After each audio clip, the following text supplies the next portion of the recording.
Assalamualaikum warahmatullahi wabarakatuh.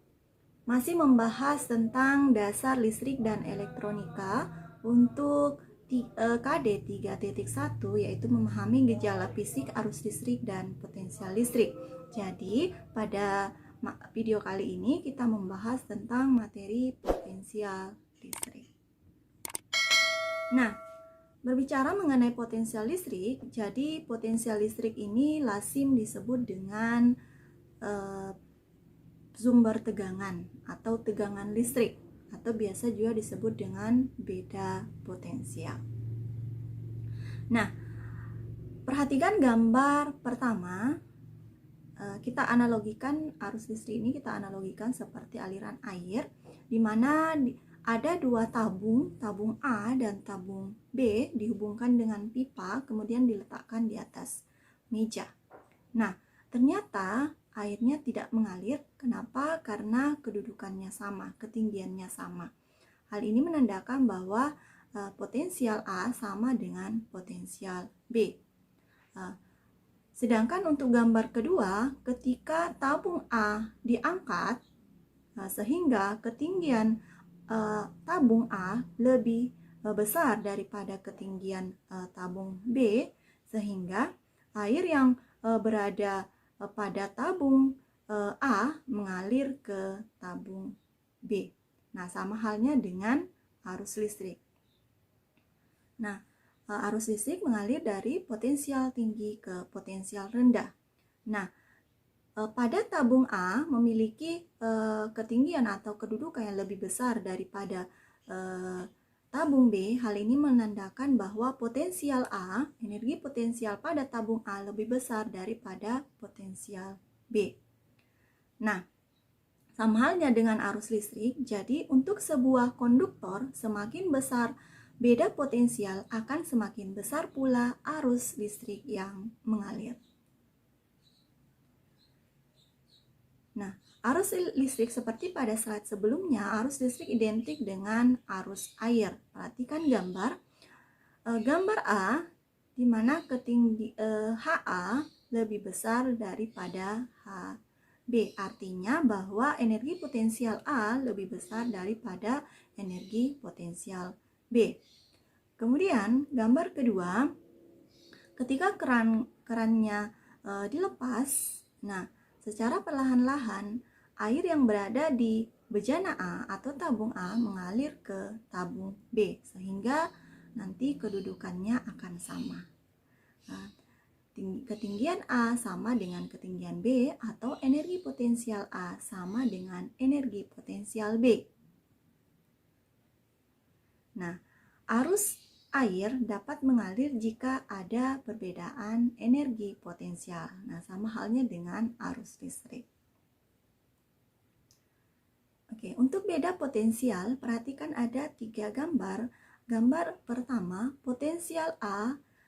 Untuk benda A memiliki potensial yang lebih tinggi daripada potensial benda B, potensial rendah, di mana kita ketahui bahwa arus listrik itu mengalir dari potensial tinggi ke potensial rendah, berbeda dengan arus elektron dari potensial rendah ke potensial tinggi. Nah, jadi di sini ada perpindahan muatan, di mana beda potensial listrik merupakan energi yang diperlukan untuk memindahkan muatan listrik tiap satuan waktu, atau dituliskan dalam bentuk persamaan V sama dengan W per Q, di mana V adalah beda potensial, satuannya volt, W adalah energi, satuannya joule, dan Q adalah muatan, satuannya kolom. Jadi, 1 volt didefinisikan untuk memindahkan muatan listrik sebesar 1 kolom memerlukan energi sebesar 1 joule. Oke, lanjut. Nah, perhatikan contoh. Sebuah baterai memiliki beda potensial sebesar 1,5 volt. Jika baterai digunakan untuk menyalakan lampu, maka sejumlah 50 kolom muatan listrik yang melewati lampu, berapakah besar energi yang dikeluarkan baterai? Nah, dari soal kita ketahui bahwa beda potensialnya 1,5 volt, muatan 50 kolom, yang ditanyakan adalah berapa energi yang dikeluarkan baterai. Nah, pada persamaan potensial listrik, di mana potensial listrik itu sama dengan energi W per Q. Sehingga kalau kita mau cari besar energinya, maka tinggal dikali silang W sama dengan V dikali Q. Nah, V-nya tadi 1,5, Q-nya 50, berarti 1,5 dikali 50 sama dengan 75 Joule. Oke, lanjut untuk sumber tegangan. Jadi, arus listrik itu dapat terus mengalir dalam suatu penghantar. Pada ujung-ujung penghantar harus selalu ada beda potensial. Jadi, arus listrik mengalir kalau ada beda potensial. Kemudian, alat yang dapat mengadakan selisih atau beda potensial disebut dengan sumber tegangan atau sumber arus listrik.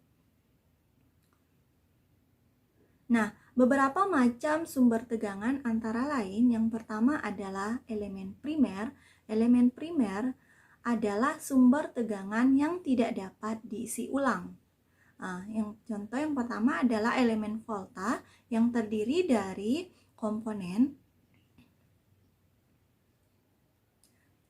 Nah, ini adalah larutan asam sulfat, kemudian terdapat lempengan seng dan batang tembaga. Oke. Kemudian yang kedua adalah elemen kering atau biasa disebut dengan batu baterai. Ini adalah komponen-komponennya.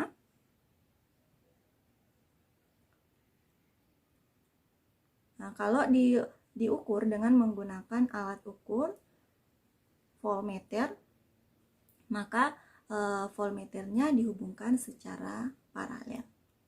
Nah, yang kedua adalah elemen sekunder. Elemen sekunder adalah elemen yang dapat diisi kembali. Contohnya adalah akumulator atau biasa disebut dengan aki. Nah, bagian-bagian aki bisa diperhatikan pada gambar. Nah, pada saat aki digunakan, di sini terjadi perubahan energi kimia menjadi energi listrik. Sedangkan pada saat aki diisi ulang, terjadi perubahan energi listrik menjadi energi kimia. Nah, bagaimana mengukur beda potensial atau tegangan listrik? Nah, untuk mengukur tegangan listrik, seperti yang kita ketahui bahwa alat ukurnya adalah voltmeter. Nah, untuk mengukur menggunakan voltmeter, maka voltmeter ini dipasang paralel dengan komponen yang akan diukur beda potensialnya. Nah, seperti gambar. Oke, lain halnya dengan arus listrik. Jadi kalau kita mau mengukur arus listrik menggunakan ampermeter, di mana ampermeternya dipasang seri dengan rangkaian. Oke, demikianlah untuk materi pada video kali ini, yaitu tentang potensial listrik. Sampai ketemu kembali pada video selanjutnya. Terima kasih. Wassalamualaikum warahmatullahi wabarakatuh.